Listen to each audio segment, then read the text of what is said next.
Halo anak-anak semua, kembali lagi dalam channel Bimbel Online. Bagaimana kabar kalian semua?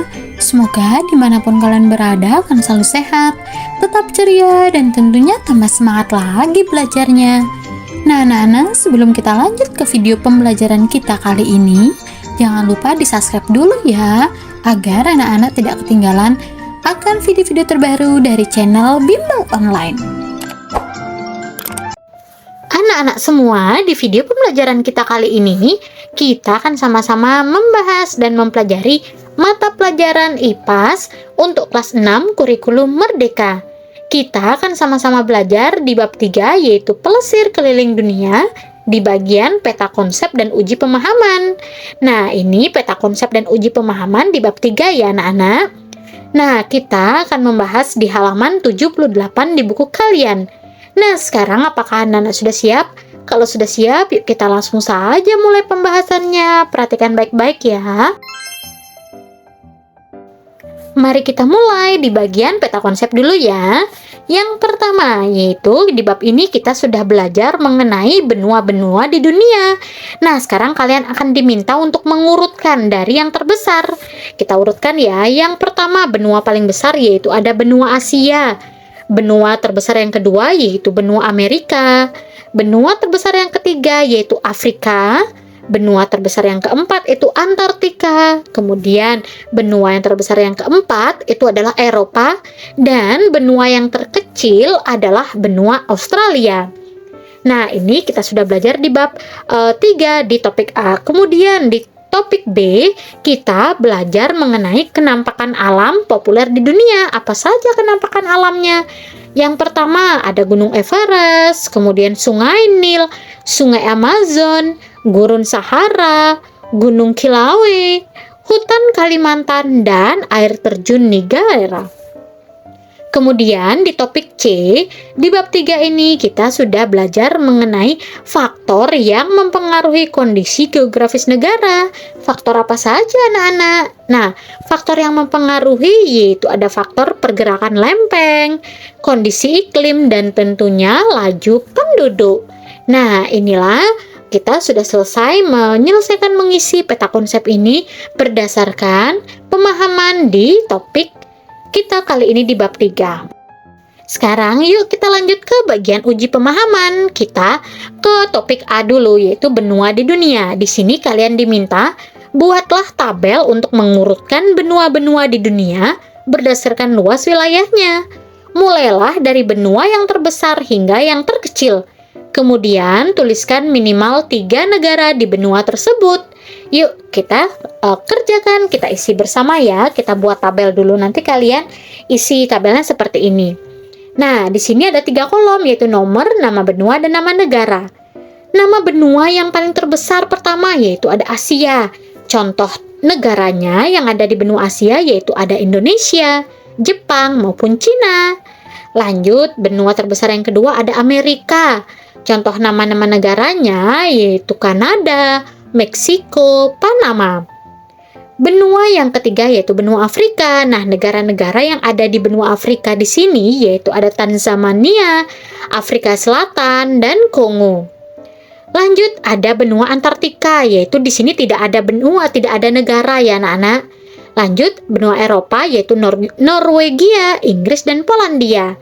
Ada benua Australia, yaitu negara di sini Selandia Baru dan Australia. Kemudian kita lanjut ke topik yang kedua, itu topik yang B. Kita sudah sama-sama belajar mengenai kenampakan alam populer di dunia. Tugas kalian di sini yaitu baca pernyataan-pernyataan berikut dengan seksama. Kemudian tulis kembali pernyataan yang menurut kalian benar atau salah. Bila pernyataan itu salah, koreksi dan tulis pernyataan yang benar. Nah, kita mulai ya. Kita mulai dari pernyataan yang nomor 1. Sebagian orang berpendapat ada 7 benua di dunia. Nah, ini pernyataan ini adalah benar. Yang menyatakan 7 benua biasanya memisahkan antara benua Amerika Utara dan Amerika Selatan. Nomor 2, benua Eropa merupakan benua terkecil. Jawabannya salah ya pernyataan ini. Karena benua yang paling terkecil adalah benua Australia. Nomor 3, Jumlah manusia yang semakin banyak juga mempengaruhi kondisi geografis sebuah negara. Ini pernyataannya adalah benar. Bila populasi manusia bertambah, manusia butuh tempat tinggal, lahan untuk bertani, dan lain-lain yang juga dapat mengubah struktur tanah wilayah tersebut. Nomor 4, gurun Sahara di Eropa merupakan gurun terluas di dunia. Jawabannya, pernyataan ini adalah salah. Karena gurun Sahara di Afrika merupakan gurun terluas di dunia. Kemudian, nomor 5, kondisi geografis bisa dimanfaatkan untuk mendukung perekonomian negara. Jawabannya benar. Seperti di beberapa negara, yaitu Selandia Baru, Singapura, Jepang, telah memanfaatkan potensi ini dengan optimal. Nah, kita sudah berhasil mengisi uji pemahaman di bagian yang B, yaitu topik yang B. Kita sudah sama-sama belajar mengenai kenampakan alam populer di dunia. Yuk, kita lanjut ke bagian yang ketiga, yaitu kita sudah sama-sama belajar di topik C, cara negara memanfaatkan kondisi alamnya. Nah, di sini kalian diminta untuk membuat sebuah tabel dan menganalisis bagaimana negara maju mengelola potensi alamnya. Dalam tabel tersebut memuat 3 negara maju, yaitu Selandia Baru, Denmark, dan Jepang. Adapun informasi yang baru kalian sajikan yaitu tipe geografis yang dimanfaatkan dan cara pemanfaatannya. Yuk, kita mulai. Kita dari yang ciri geografisnya. Ciri geografis di Selandia Baru yaitu dataran rendah, padang rumput, permukaan daratan tidak terlalu tinggi dari pantai. Sedangkan ciri geografis di Denmark yaitu berada di antara 2 laut, kondisinya berangin.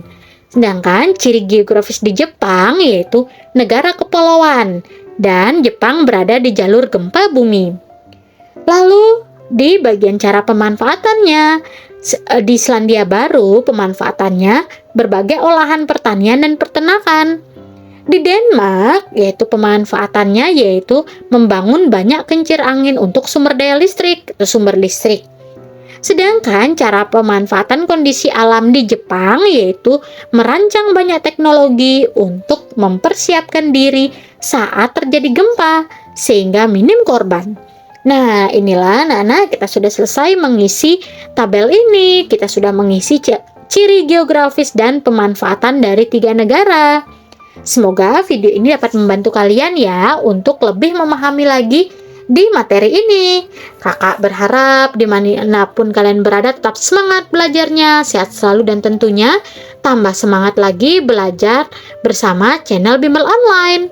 Thanks for watching, see you next time, bye bye anak-anak hebat semuanya. Jangan lupa like, comment, subscribe.